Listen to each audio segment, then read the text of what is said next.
नमस्कार, मैं हूँ पूजा। आपका फिर से स्वागत है मिस्टीरियस जीवन में। आज का विषय है ब्रह्मांड।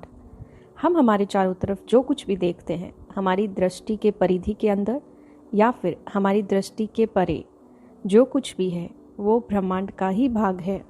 पूरा ब्रह्मांड ऊर्जा एवं कणों से मिलकर बना है।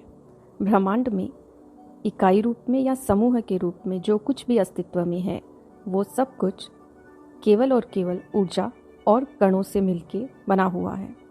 जैसे कि जितने भी ग्रह हैं, उपग्रह हैं, तारे हैं, आकाश गंगाएं हैं, खंड हैं, पिंड हैं, सबके सब पार्टिकल्स मीन्स कण और ऊर्जा मीन्स एनर्जी से मिलके बने हुए हैं। हमारी प्यारी धरती पृथ्वी पे आप जो भी कुछ देखेंगे, कोई भी तत्व, पानी, जल या भू या हवा या अग्नि या सजीव, निर्जीव, जितने भी कण हैं, मॉलिक्यूल्स हैं, तत्व हैं, वो सब पार्टिकल्स से बने हैं और उन सभी पार्टिकल्स में ऊर्जा का संचार होता है। पार्टिकल्स क्या हैं, ऊर्जा क्या है, ये विस्तार से हम अपने आने वाले नेक्स्ट एपिसोड्स में देखेंगे। ब्रह्मांड का कुछ हिस्सा ऐसा है जो हम हमारी दृष्टि से देख सकते हैं या फिर मनुष्य द्वारा आविष्कृत उपकरणों से देख सकते हैं। वो सभी इकाइयाँ कणों से मिलकर बनी हैं और उन सभी में ऊर्जा का संचार होता है। कुछ ऐसे भी भाग हैं ब्रह्मांड के, कुछ ऐसे समूह और इकाइयाँ भी हैं ब्रह्मांड में जो मनुष्य की दृष्टि में होते हुए भी नहीं देखी जा सकती हैं और मनुष्य द्वारा आविष्कृत किसी भी उपकरण द्वारा उन्हें अभी तक नहीं देखा गया है। ऐसे मैटर को, ऐसे कणों को, ऐसे मैटर को डार्क मैटर भी कहा जाता है, आंतरिक पदार्थ भी कहा जाता है। लेकिन आंतरिक पदार्थ या डार्क मैटर भी सिर्फ पार्टिकल्स से बना हुआ होता है और उसमें भी ऊर्जा का ही संचार होता है। दैट मीन्स ब्रह्मांड में जो कुछ भी हम देख सकते हैं या फिर ब्रह्मांड के जो भी भाग हम नहीं देख सकते हैं, सब कुछ कणों एवं ऊर्जा से मिलकर बना हुआ है। हर एक कण में ऊर्जा का संचार होता है, हर एक कण में ऊर्जा का स्तर अलग अलग हो सकता है। ब्रह्मांड का ऐसा कोई भी भाग नहीं है, कोई भी हिस्सा नहीं है जिसमें ऊर्जा का संचार नहीं होता हो। पूरे ब्रह्मांड में ऊर्जा का संचार होता है। ब्रह्मांड का आकार कितना है? ब्रह्मांड का आकार बदलाव की क्षमता रखता है। मीन्स ब्रह्मांड का आकार इसमें स्थित पार्टिकल्स और एनर्जी के स्तर पर निर्भर करता है। ब्रह्मांड में जो कण हैं उनकी प्रकृति, उनका व्यवहार, उनमें ऊर्जा का स्तर ये निश्चित करता है कि ब्रह्मांड का आकार कम हो रहा है या ज़्यादा हो रहा है। ये अपने आप में बदलाव की क्षमता रखता है और इस बढ़ते और घटते आकार की क्षमता के अनुसार ही ब्रह्मांड की सीमा तय होती है। ब्रह्मांड का तापमान, दबाव एवं घनत्व भी ब्रह्मांड में उपस्थित जितने भी कण हैं उनका व्यवहार और उन कणों की प्रकृति और उनमें जो ऊर्जा का संचार हो रहा है उसके स्तर के ऊपर निर्भर करता है।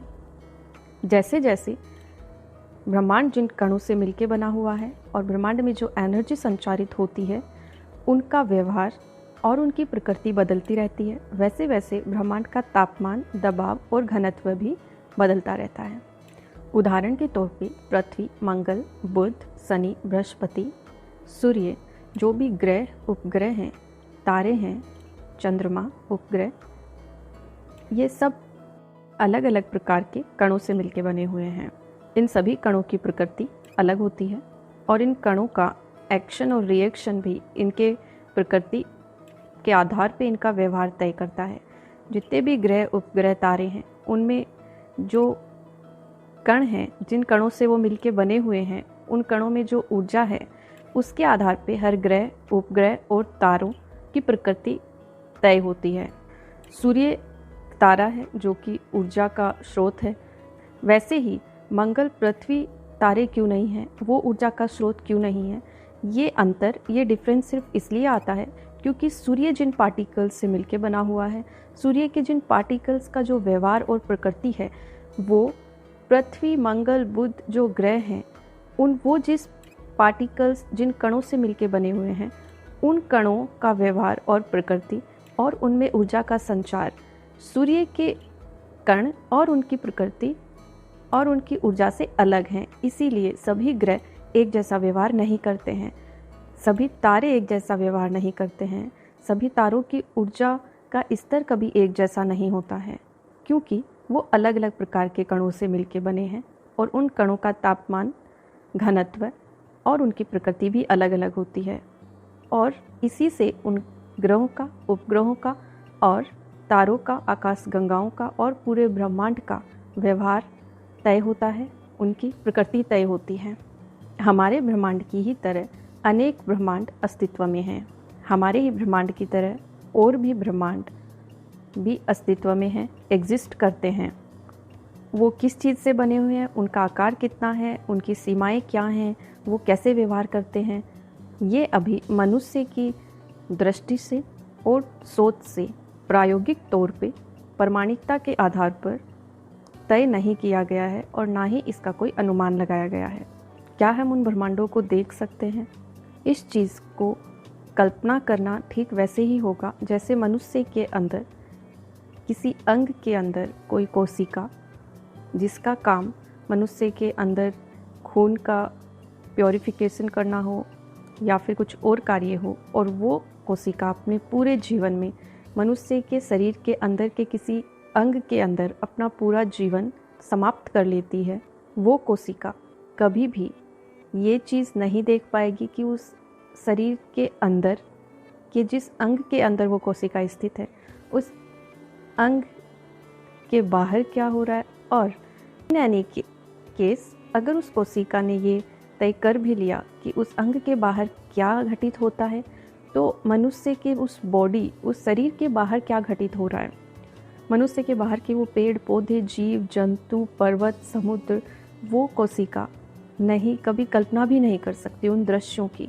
लेकिन इसका ये कभी भी मतलब नहीं होता है कि वो जीव जंतु, पेड़ पौधे, पर्वत, समुद्र एग्जिस्ट ही नहीं करते हैं। हाँ, ये हो सकता है कि मनुष्य के शरीर के अंग के भीतर वो जो सूक्ष्म कोशिका है, उसकी जो कैपेबिलिटीज़, एबिलिटीज़, क्षमताएं हैं, उसके आकार के अनुसार, उसके कार्य के अनुसार, वो सब देख पाना बाहर उस शरीर से, उसकी क्षमताओं से परे है। उस कोशिका की क्षमता से परे अगर कुछ है और वो उस चीज़ों को देख नहीं सकती है, कल्पना नहीं कर सकती है, ये तय नहीं करता है कि वो चीज़ें एग्जिस्ट नहीं करती, तो ये ठीक वैसे ही है। मनुष्य की जो क्षमताएं हैं उसके अनुसार वर्तमान में जो मनुष्य अपनी क्षमताओं के बारे में जान पाया है, मनुष्य अपने दिमाग की शक्तियों के बारे में जान पाया है, वो सिर्फ 1% से भी बहुत कम है। तो वर्तमान में जिन क्षमताओं को लेकर मनुष्य जागरूक है, उनके हिसाब से ब्रह्मांड के आगे और ब्रह्मांडों की कल्पना करना वर्तमान में मनुष्य के लिए उन क्षमताओं से परे है। आज के एपिसोड का सार यही है कि ब्रह्मांड में जितने भी सजीव, निर्जीव और जो कुछ भी स्थित है, वो कणों एवं ऊर्जा से मिलकर बना हुआ है। कणों के अंदर ऊर्जा का रूप और स्तर अलग अलग हो सकता है। ग्रह, उपग्रह, पृथ्वी, चंद्रमा, सूर्य क्या हैं, कैसे काम करते हैं, ऊर्जा क्या है, कण क्या हैं, कितने प्रकार के होते हैं, कैसे इनमें ऊर्जा का संचार होता है, ये हम विस्तार से प्रस्तुत करेंगे अपने आने वाले एपिसोड्स में। देखते रहिए mysterious Jeevan. God bless you all. Take care of your mind, body and energy levels. धन्यवाद।